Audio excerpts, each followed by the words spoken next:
الصواريخ والمدافع ترسم مستقبل اقتصاد روسيا.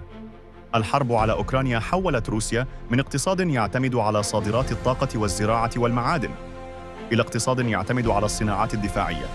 تقريباً 263 مليار دولار الإنفاق الدفاعي لروسيا بين عامي 2022 و2024، منها 152 مليار دولار تم إنفاقها في عام 2024 فقط.